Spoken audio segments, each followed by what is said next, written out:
I want you to listen. Then what? Share it. With? Whoever you share with. Whoever you know, the people you're close to. And there's an ocean of pure, vibrant consciousness inside each one of us. And it's right at the source and base of mind, right at the source of thought, and it's also at the source of all matter. There is no matter as such. All matter originates and exists only by virtue of a force which brings the particle of an atom to vibration and holds this most minute solar system of the atom together. We must assume behind this force the existence of a conscious and intelligent mind. This mind is the matrix of all matter. Matter seems like a good place to begin. The solidity of the world seems totally indisputable. As a fixed thing that you can see and touch, your body is also reassuringly solid. But beginning with Einstein, modern physics has assured us that this solidity is a mirage. All of physical matter, everything we have around us, is the result of a frequency. And what that also means is that if you amplify the frequency, the structure of the matter will change.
Quantum physics has revealed what ancient masters knew.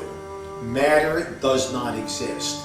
The concept of substance arose from the philosophy of Aristotle, and from that concept came science's conception of matter. The fact of the matter is that the substance of the universe is consciousness. Belief that the substance of the universe is matter leads to what I call a fear-greed dichotomy, as people in their quiet desperation attempt to accumulate as many material possessions and riches as possible. In fact, the substance of the universe is consciousness. Therefore, it is behavior that is important.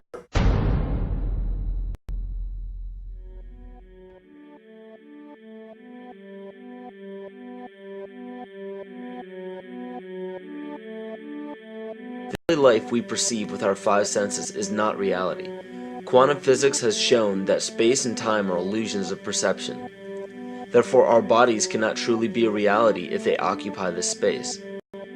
Rutherford performed an experiment in Manchester that revealed him the shape of the interior of an atom. Scientists were shocked to discover that the atom is almost entirely empty space. The question then became, how could this empty atom possibly make the solid world around us?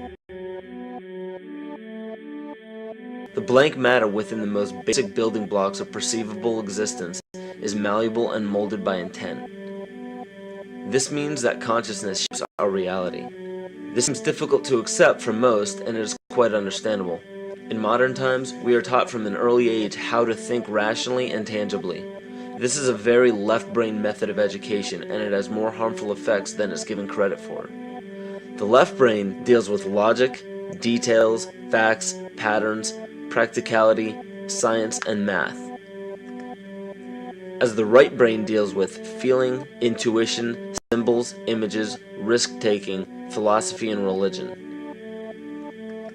With a deliberate push for government-controlled educational curriculums, generation after generation of the youth are being taught to focus only on the facts, figures, and numbers. Repetition is used to train children subconsciously to accept what they're learning. Children aren't rewarded for questioning the validity of the information they receive. They are ridiculed. However, the children who blindly accept the information as true and merely regurgitate the information on command when it is time to take a test, those children go on to become the decision makers in our government, law, medicine, business, and every other occupation with power and prestige. The most detrimental effect of being pushed away from holistic thinking with the full brain into a strictly left brain thought is what is known as the suppression of the feminine. Every male and female have both feminine and masculine qualities. It has nothing to do with man or woman. These are represented by the left and right brain, yin and yang, black and white, light and dark, and most every other duality. Both are vital to our spiritual and physical health. So the intangible parts of our existence, such as emotions, are part of the true reality of higher consciousness. If emotions are part of a realm that we cannot experience with our five senses, then how is it that we are all aware of our emotions? What most people believe to be emotions are not truly the emotion itself. What we are experiencing is the physical manifestation of these emotions. Anger causes disturbance in the psyche, which manifests itself in the ego. These manifestations cause the heart rate to increase, body temperature to rise, and spawn many other physical traits that signify anger. Just as music from the radio is a physical manifestation of an intangible signal, our experience of emotion is the physical manifestation of an intangible signal as well. It has been shown that our emotions have a vibratory frequency to them. Furthermore, there are only two emotions that humankind experiences: fear and love. All other emotions branch either directly or indirectly from these two emotions. Fear has a long and slow frequency vibration to it, while love has a very rapid and high frequency. To show that vibration is the very foundation of existence, Hans Jenny developed what is known as cymatics in the 1940s to show that when vibrations of sound are passed through a form of media, there is a set pattern that will follow. When the frequency increases, the media develops into a more complex pattern. Precisely what is happening to our Earth and to humanity. There are 64 possible codes of amino acids in our DNA structure made from 4 elements: carbon, oxygen, hydrogen, and nitrogen. By any means of logic, we should have all 64 codes activated within our DNA structure. Yet we presently only have 20 active codes. And these 64 possibilities, it appears that only 20 of these codes are turned on right now for us, the 20 amino acids. There is a switch that turns off and turns on where those coding sites lie, and that the switch for that turning off and turning on is what we call emotion. And this is the first time that we've ever seen the patterns of emotion directly physically linked to human genetic material. Well, fear is a long, slow wave of emotion. So this wave of fear is a long, slow wave and touches relatively few sites on this DNA. So an individual living in fear is limited to the number of antennae that they have available to them, whereas an individual living in the pattern of love, this is love in DNA, you can see it's a higher frequency, shorter wavelength. We have many more potential sites for coding along that genetic pattern. This information, this is amazing. This is the first time we've ever had a hard digital link between emotion and genetics.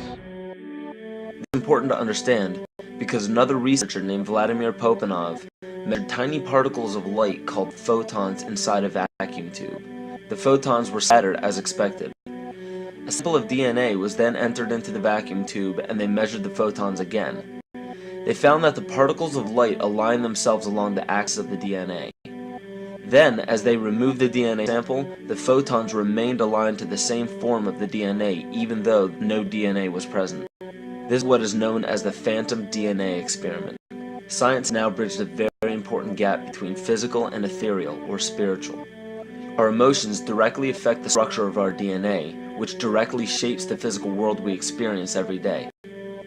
So the messages left by the ancients that we've explained here were more than prophecies about a one-world government or a new world order. We now understand why the study of the heavenly bodies were so important.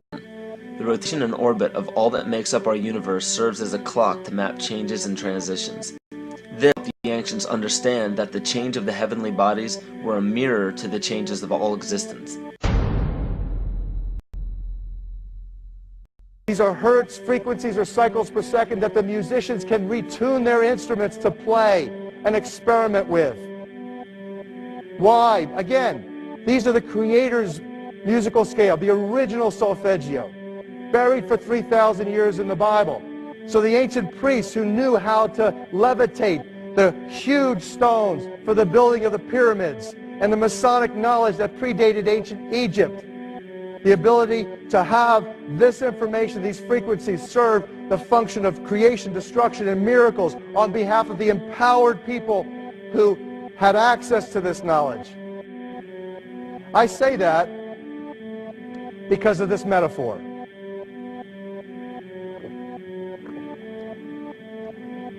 This is the difference between the power of our Creator and anything else, particularly evil. That you can go into a pitch black room full of evil, full of darkness, and light a little candle, and instantly that darkness flees. But you can't do the opposite. You can't go into a well-lit room full of truth and wisdom and righteousness and joy and health and harmony with the universal power. And you can't take any amount of darkness and go into that well-lit room and have any effect whatsoever. That is the metaphor which I frequently think of when I think that I'm not empowered. It is the greatest lesson for me, and I think for everybody else, to know that we're on the winning side and that we win in the end. As you are watching this, understand that it is not a fight to be fought. It is not a war to be waged. No gun rights have to be exercised. Not a finger has to be lifted. Most people wonder how one person can make a difference. They ask that if all this is so simple and this information is available, why hasn't someone else conquered their fears and changed the world for everyone else? This is the most difficult and beautiful conundrum to our lives. Your reality affects you and only you. Your curiosity has led you to this genre of information to serve a very specific purpose in your life.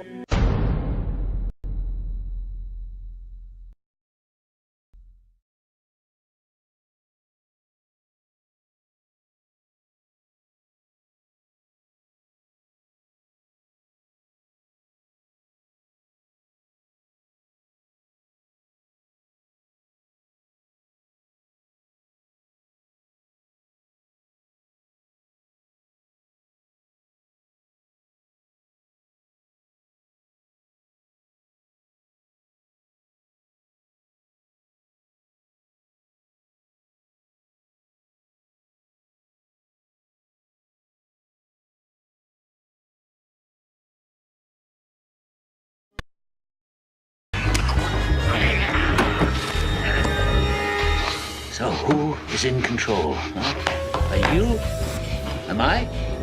The guards outside? The warden in his office? Yeah? Who's in control? Testing, testing, testing. 1, 2, 3, 4. Dr. Ethan Powell interviewing Dr. Theo Calder. Now, this will be a very simple test. Pass or fail, life or death. You ready, Jean? Now, you write on this paper what I have taken from you. What have you lost? Write it! Write it! Wrong! You never had control. You only thought you had it. An illusion, tabby bourgeois. And what do you control? For sure, huh? The volume in your stereo, the air conditioning in your car? What else? What else? Hi. Another chance. You were nervous. Too much pressure. Try again. What have you lost? What did I take? Write it. Write it!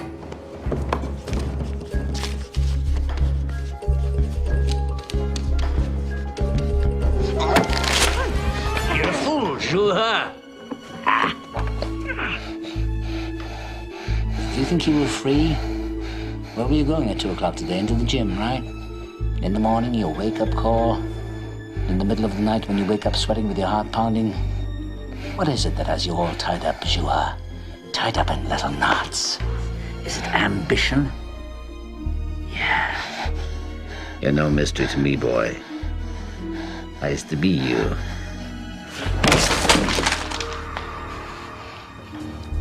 Okay. One last chance. You think I won't do it? That's one psychiatrist less to the world. I'm already deep in the pit, so what can they do to me? Last try. Get it right. What have you lost? What did I take from you? Write it.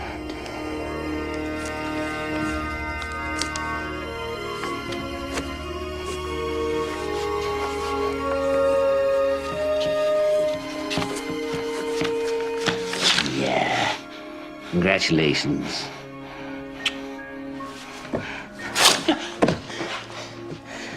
You're a student after all.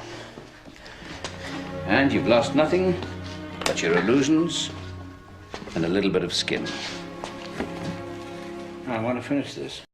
Finish what? Telling you what I know. What makes you think what you know is any different than what other people know? I had different teachers.